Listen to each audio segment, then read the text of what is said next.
Hello students and welcome to online tutor. Online tutor में आपका स्वागत है और यदि आप मेरे चैनल पे पहली बार आए हैं तो इसे सब्सक्राइब करना ना भूलें। आज हम लोग क्लास 9 मैथ्स का जो है एक्सरसाइज 5.1 करेंगे। तो इसका क्वेश्चन नंबर 1 है। क्वेश्चन नंबर 1 में इसने बोला है कि which of the following statements are true and which are false, give reason for your answers. तो इसने ये 5 स्टेटमेंट्स दिए, हमें ये बताना है कि इसमें से कौन सी स्टेटमेंट सही है और कौन सी स्टेटमेंट जो है फॉल्स है, और तो क्यों फॉल्स है या क्यों ट्रू है उसका रीजन भी देना। ओके, तो ये टोटल 5 स्टेटमेंट्स है। तो सबसे पहले हम फर्स्ट स्टेटमेंट देख लेते हैं क्या है। फर्स्ट स्टेटमेंट ये बोलता है only one line can pass through a single point. ये बोलता है कि एक सिंगल पॉइंट से सिर्फ एक लाइन पास हो सकती है। सबसे पहले देखिए ये एक सिंगल पॉइंट है। ओके, ये मैंने एक पॉइंट बनाया, इसमें से मैं कितनी लाइन पास करवा सकता हूँ देखते हैं। देखिए एक लाइन मैंने ये पास करवा दी इसी पॉइंट से, दूसरी लाइन मैंने ये पास करवा दी सेम पॉइंट से, ये वाला पॉइंट है। ओके, तो इसने क्या बोला कि only one line can pass, लेकिन दो तो मैंने ऑलरेडी करवा दी, और कुछ कर सकता हूँ क्या। ये देखिए और भी करवा दी, ये और भी करवा दी इसी पॉइंट से। तो इसका मतलब ये स्टेटमेंट तो डेफिनेटली फॉल्स है, क्योंकि एक पॉइंट से आपकी ऑलरेडी मैंने 1 2 3 4 5 6 लाइनें पास करा दी। एक पॉइंट से आप इनफाइनाइट नंबर ऑफ लाइन पास करा सकते हैं। इनफाइनाइट नंबर ऑफ लाइन का मतलब है कि अनगिनत लाइनें पास करवा सकते हैं। ओके, तो ये स्टेटमेंट्स क्या है, ये स्टेटमेंट है फॉल्स। ओके, इसका रीजन क्या है, इसका रीजन ये है कि infinitely many lines can pass through a point in different direction. Okay, अलग अलग डायरेक्शन में आप जो है वो बहुत सारी लाइन पास करा सकते हो। एक सिंगल डायरेक्शन में आप एक ही लाइन पास करवा सकते हो, क्योंकि इसी डायरेक्शन में एक ही लाइन जाएगी। ओके, लेकिन अगर मैं डायरेक्शन चेंज कर दूंगा इसी पॉइंट से तो अलग अलग दूसरी लाइन होगी, एक और डायरेक्शन में तीसरी लाइन होगी। ऐसे में इनफाइनाइट मतलब अनगिनत लाइनें पास करवा सकता हूँ। ओके, तो अब इसका पार्ट 2 देखते हैं। पार्ट 2 में क्या बोलता है कि there are an infinite number of lines which pass through two distinct point. देखो एक पॉइंट ये है, एक पॉइंट ये है, इन दोनों के बीच में मैंने एक लाइन खींच दी। ओके, अब ये बताइए कि इस पॉइंट और इस पॉइंट के बीच में कोई और लाइन में पास करवा सकता हूँ, क्योंकि ये बोल रहा है कि इनफाइनाइट नंबर ऑफ लाइन जा सकती है। अगर मैं फिर से इन दोनों के बीच में लाइन खींचूंगा तो अगेन वो इसी लाइन के ऊपर आएगी। ओके, तो इसका मतलब कि दो पॉइंट के बीच में से केवल एक ही लाइन पास हो सकती है, जबकि ये क्या बोल रहा है इनफाइनाइट मतलब अनगिनत लाइनें पास हो सकती है। तो इसका सीधा सीधा मतलब है कि ये स्टेटमेंट तो फॉल्स है। ओके, तो ये स्टेटमेंट है फॉल्स। अब इसका रीजन क्या देना आपने, इसका रीजन जो है ना ये देना आपने कि only one line can pass through two distinct point, मतलब दो डिस्टिंक्ट अलग अलग पॉइंट जो रहते हैं उसमें से केवल एक लाइन पास हो सकती है। ओके, अभी थर्ड देखते हैं। थर्ड में क्या बोल रहा है कि a terminated line can be produced indefinitely on both the sides. Okay, एक लाइन है टर्मिनेटेड लाइन, तो इसको दोनों साइड पे आप इनडेफिनेटली प्रोड्यूस कर सकते हो, मतलब और आगे खींच सकते हो। तो ये स्टेटमेंट सही है, इसमें कोई डाउट ही नहीं, क्योंकि ये टर्मिनेटेड लाइन है, मैं इसको चाहूँ तो दोनों इस साइड भी खींच सकता हूँ, इस साइड भी खींच सकता हूँ। तो ये स्टेटमेंट क्या है, ये स्टेटमेंट्स है ट्रू। ओके, तो ये स्टेटमेंट ट्रू है। और इसका रीजन क्या है, अगर आप पॉस्टुलेट दो, अगर आपने चैप्टर पढ़ा है पॉस्टुलेट वाला, तो उसमें पॉस्टुलेट 2 में इसने क्लियरली बोला है कि terminated line can be produced indefinitely. एक टर्मिनेटेड लाइन को आप इनडेफिनेटली प्रोड्यूस कर सकते हैं। ओके, अभी फोर्थ देखते हैं।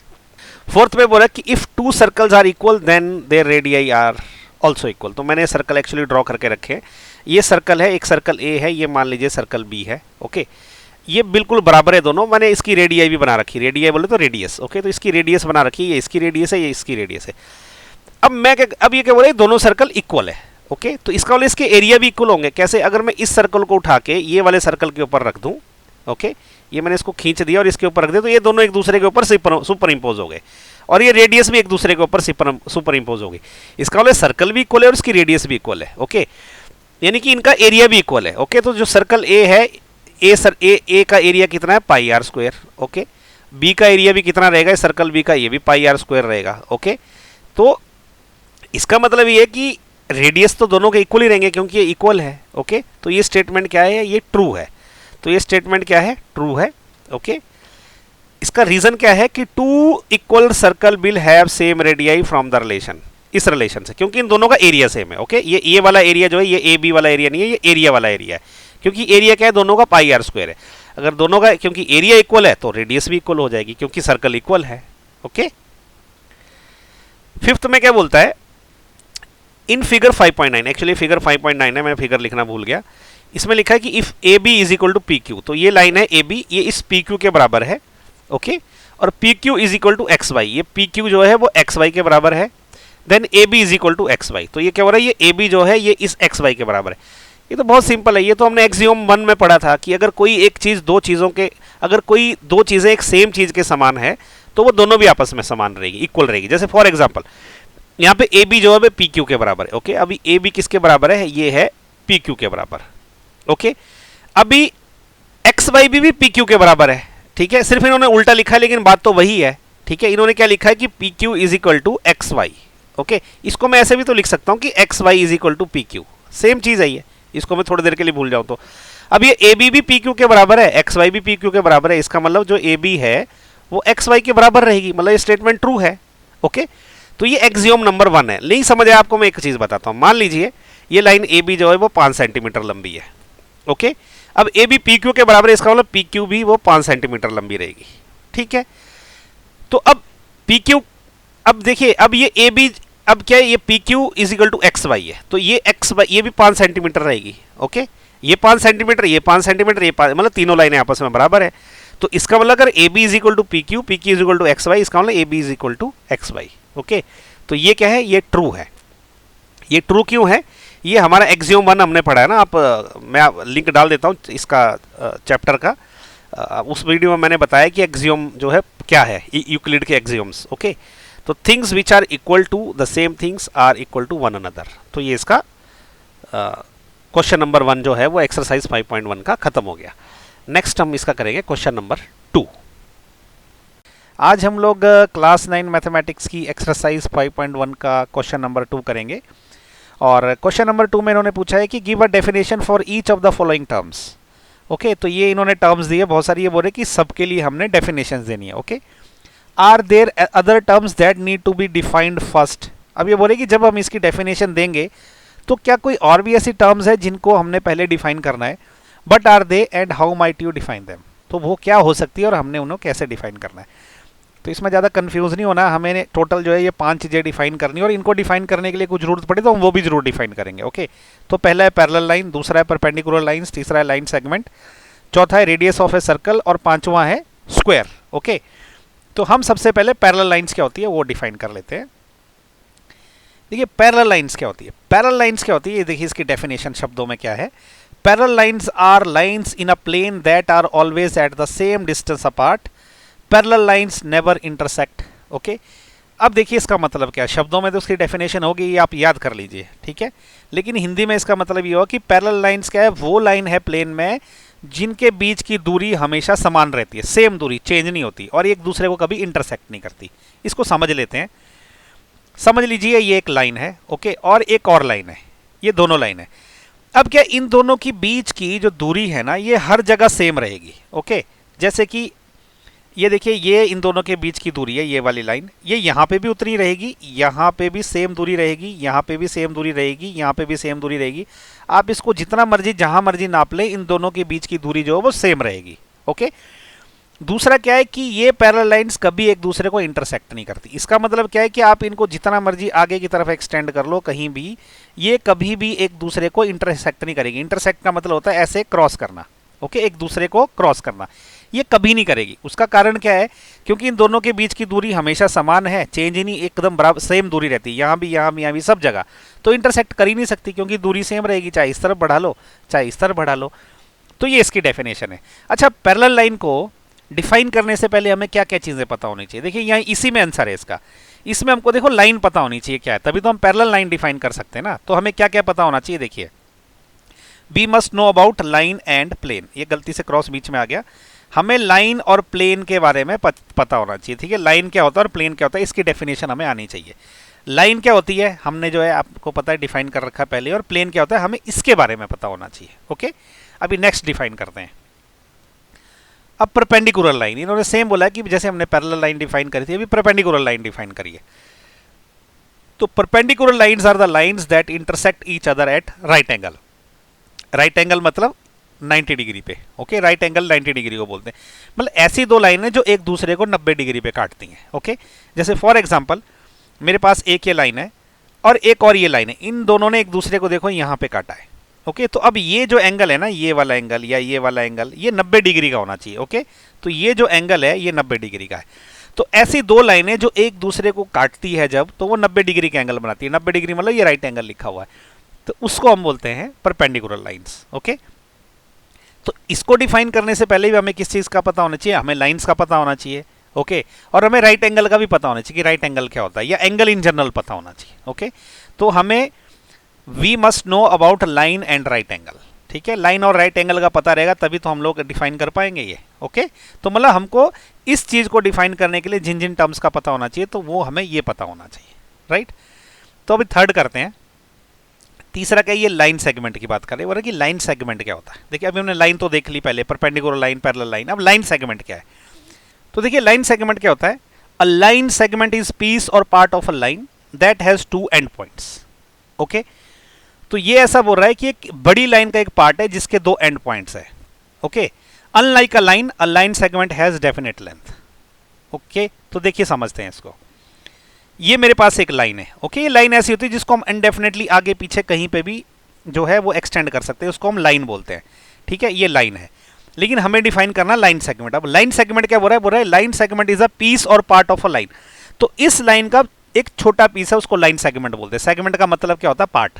ओके, तो देखिए अब मान लीजिए इसी लाइन का जो है ये एक पार्ट है, ठीक है, लाइन सेगमेंट, और इसके दो एंड पॉइंट है, ये एक है ये एक है, मतलब ये एंड हो रही है यहाँ पे ये एंड हो जा रही है। ओके, तो ये हो गया लाइन सेगमेंट, मतलब किसी लाइन का एक पार्ट जिसके की दो एंड पॉइंट होते हैं। ओके, ये देखिए टू एंड पॉइंट्स है इसके, मतलब यहाँ इसका एंड है, इसके आगे इसको आप बढ़ा नहीं सकते, तो ये लाइन सेगमेंट होता है। अब सेकंड उसमें क्या बोल रहा है कि अनलाइक लाइन, मतलब लाइन जैसे कि लाइन को क्या कर सकते हैं हम लोग, अ line segment has definite length. तो ये जो लाइन सेगमेंट है ना, इसकी ये लेंथ जो है ना, ये वाली लेंथ यहाँ से यहाँ तक, ये डेफिनेट है, मतलब डिफाइंड है, ये इनफाइनाइट नहीं हो सकती, डिफाइंड है ये। लेकिन लाइन क्या है ना, आप इसको जितना मर्जी लेफ्ट और राइट में एक्सटेंड कर सकते हैं, मतलब मैं इसको क्या करूँ यहाँ पे और ये वाली साइड को जितना चाहूँ उतना आगे तक बढ़ा सकता हूँ, अनंत तक।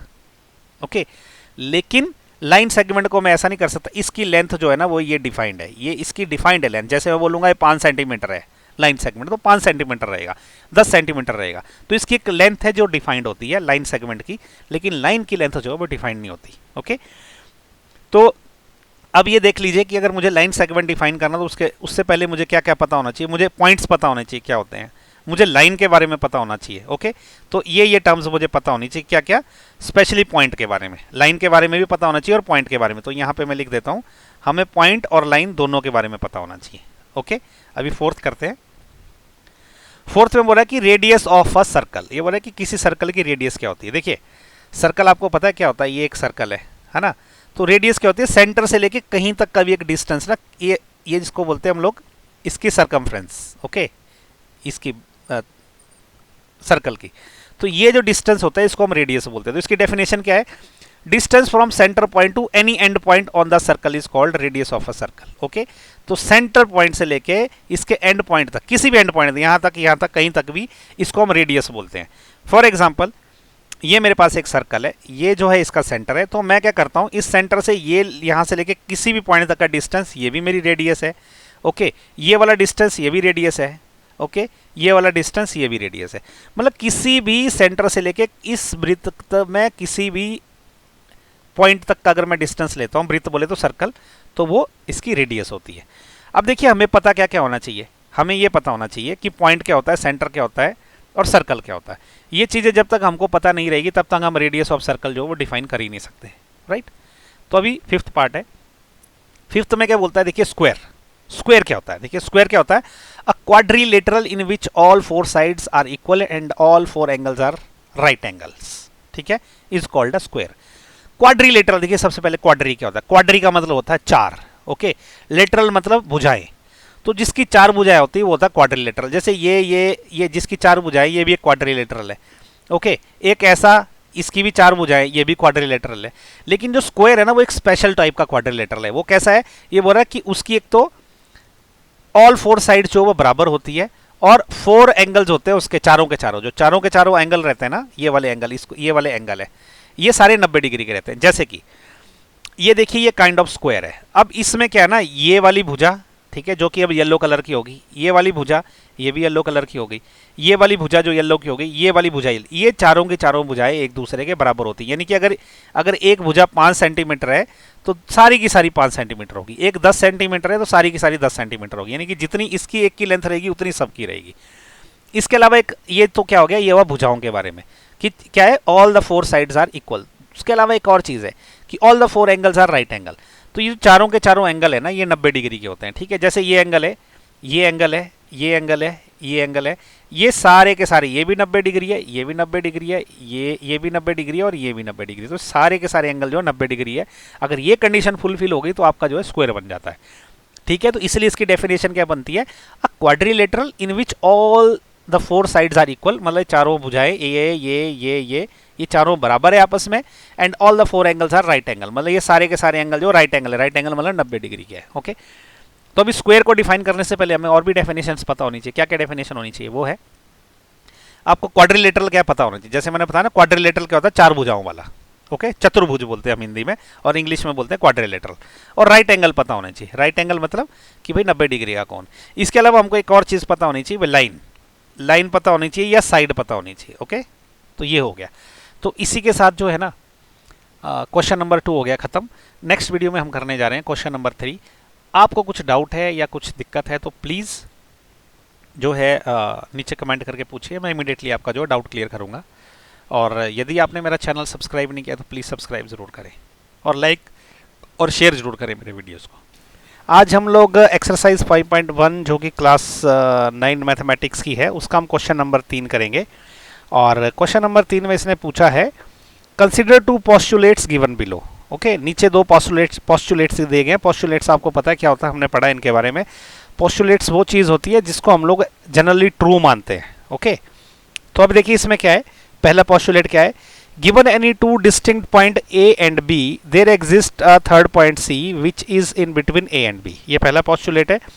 दूसरा पोस्टुलेट है, there exist at least 3 points that are not on the same line, okay.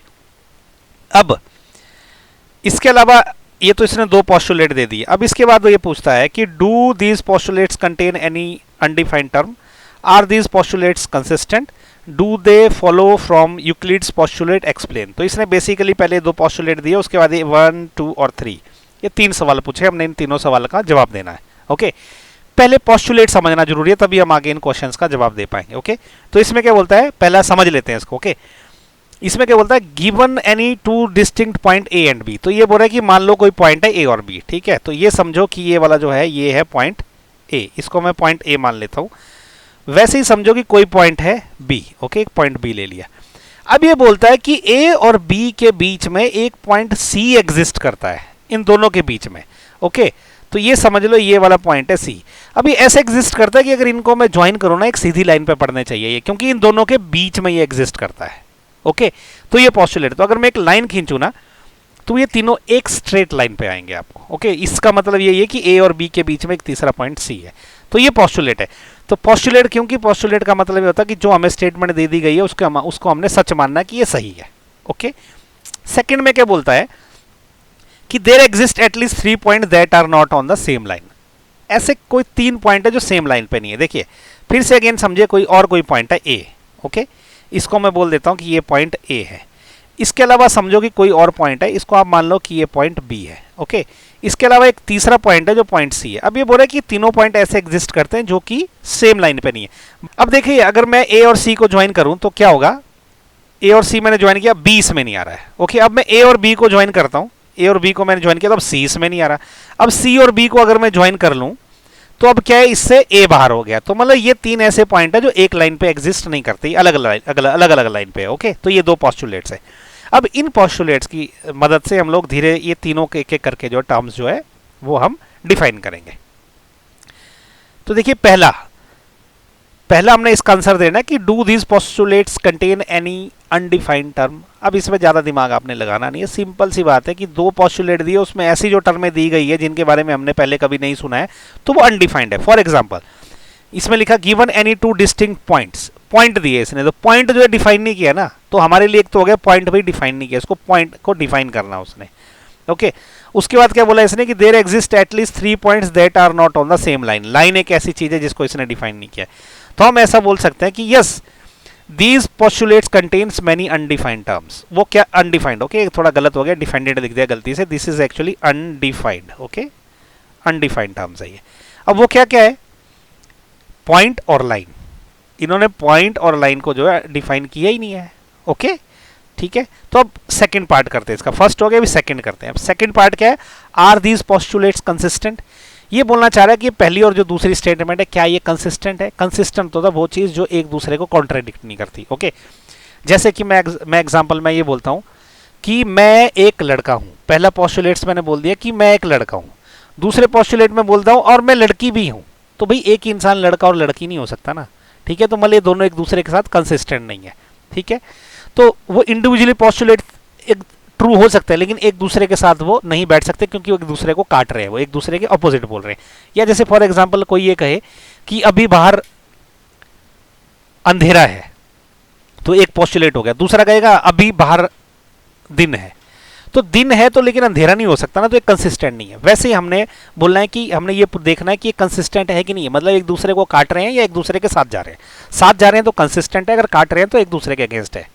तो ये कहना ये कंसिस्टेंट है। ये क्यों कंसिस्टेंट है, देखिए, yes these postulates are consistent, they are consistent because they deal with two different situation, क्योंकि ये दोनों ना डिफरेंट सिचुएशन के साथ डील कर रहे हैं। ओके पहली सिचुएशन में क्या बोल रहा है ये कि भाई एक पॉइंट ए है, एक पॉइंट बी है, और इन दोनों के बीच में एक पॉइंट सी लाई करता है। ओके ये पॉइंट ए है, ये बी है, बीच में सी है, तो ये अलग सिचुएशन है, ठीक है।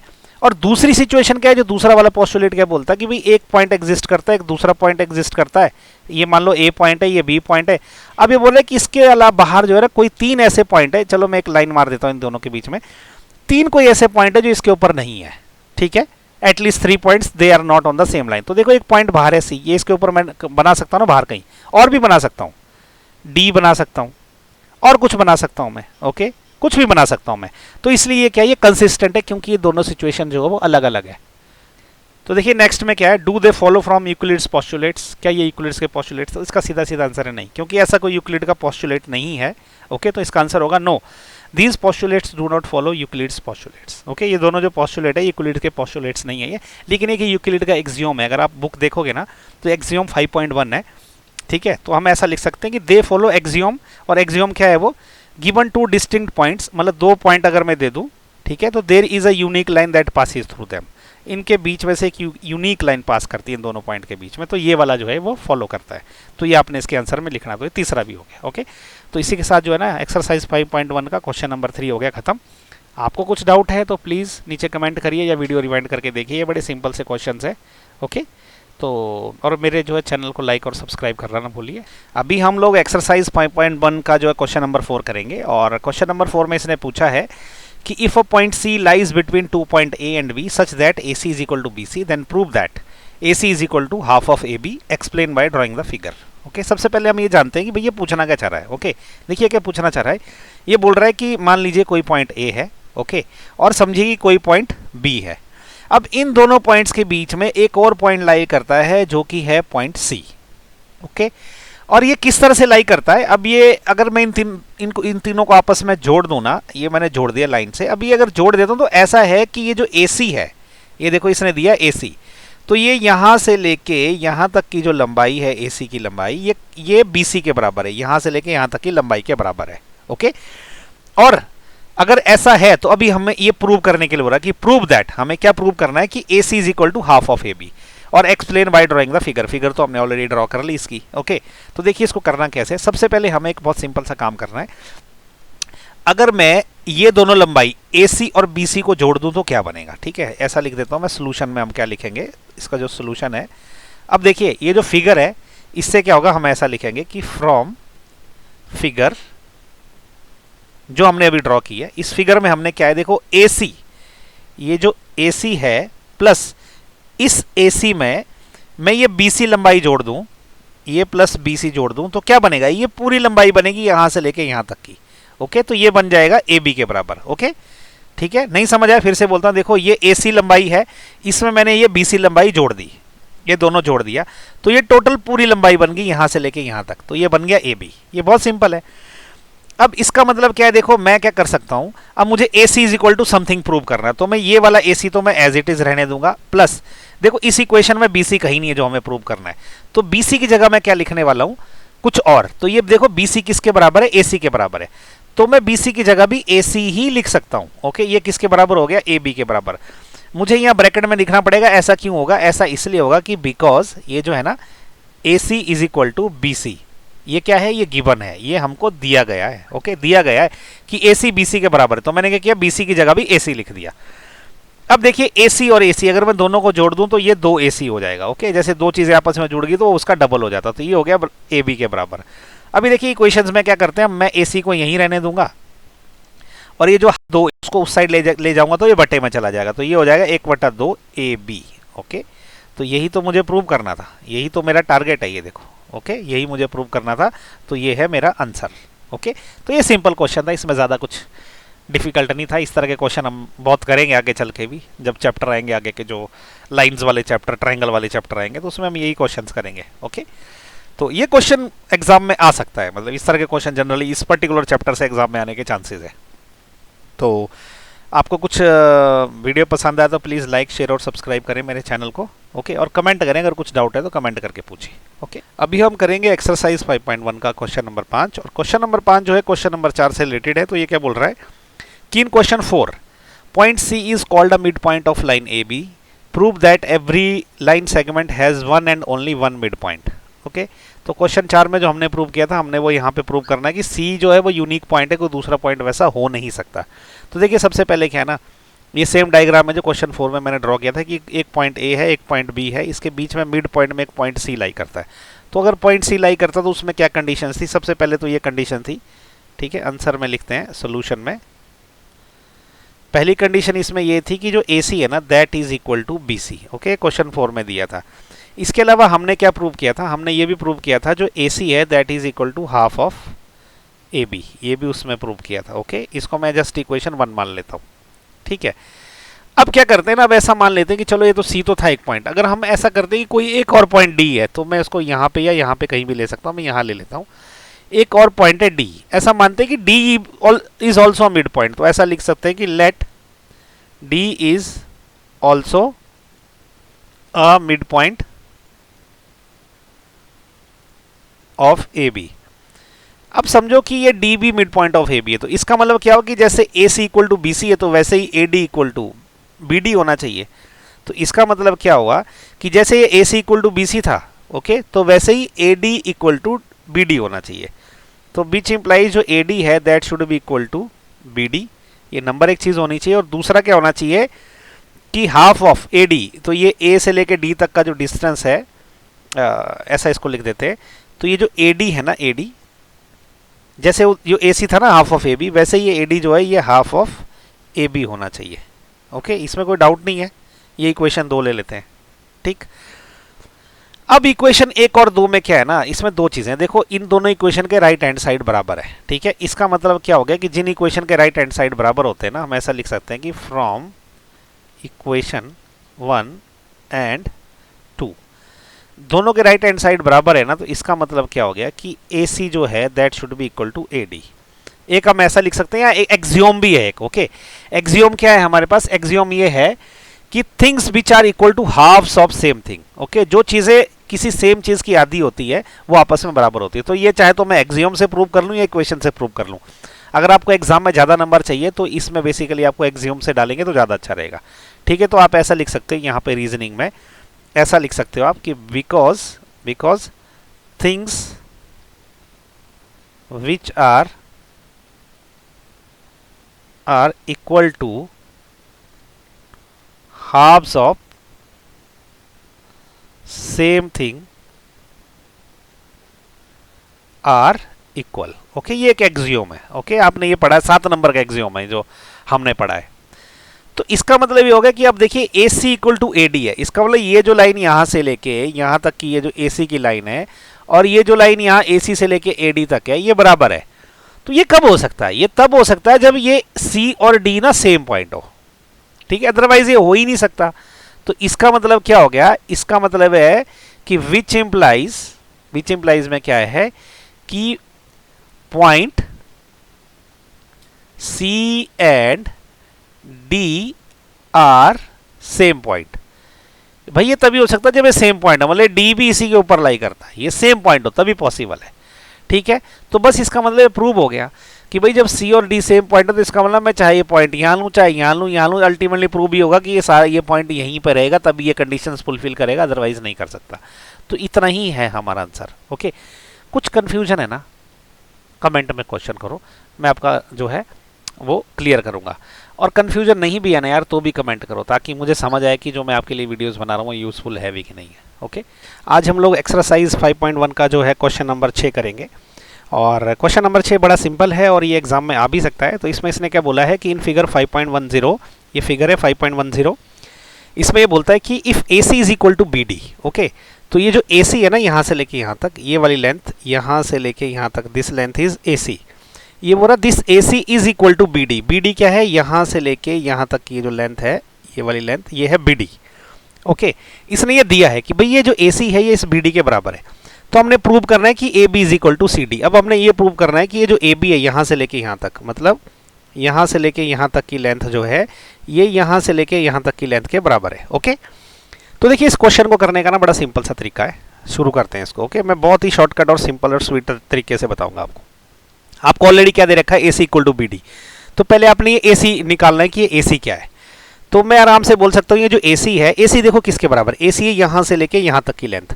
तो ये ए सी क्या है, ये A B plus B C इसके बराबर है। तो ये सीधे सीधे ऐसे लिख देना, जो ए सी क्या है, this is equal to A B plus B C. इसको हम इक्वेशन 1 बोल देंगे।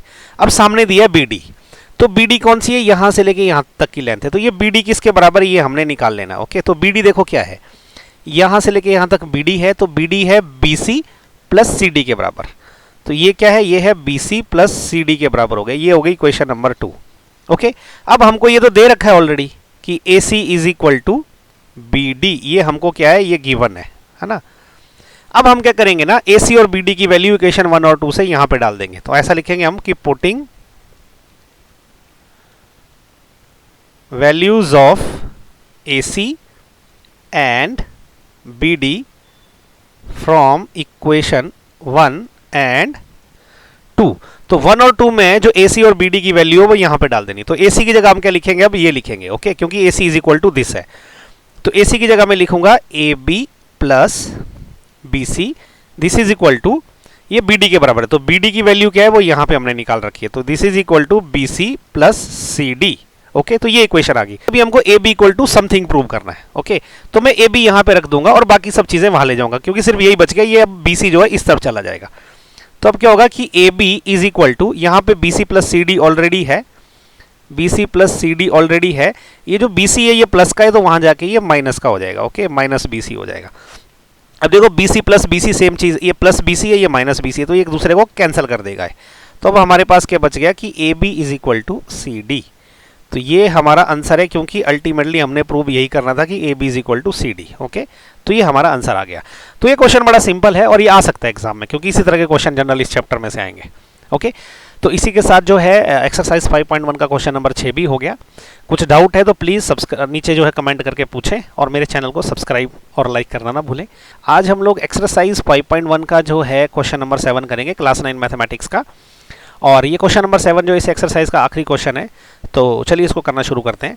क्वेश्चन नंबर 7 में पूछा गया कि by why is axiom 5 in the list of Euclid's axiom considered a universal truth, note that the question is not about the fifth postulate. Okay, यहाँ पे ब्रैकेट क्लोज होना था।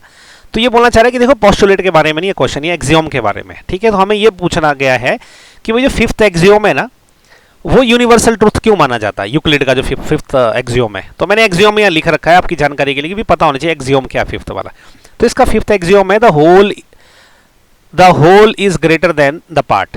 ओके, ये फिफ्थ एक्सियोम है। ओके, अच्छा universal truth क्या होता है, यूनिवर्सल ट्रुथ होता है कि भाई जो हर जगह सच होता है। ठीक है, तो हमें ये प्रूव करना है कि ये जो एक्सियोम नंबर 5 है ना, ये इट इज एप्लीकेबल एवरीवेयर, ये सब जगह प्रूव चलता है।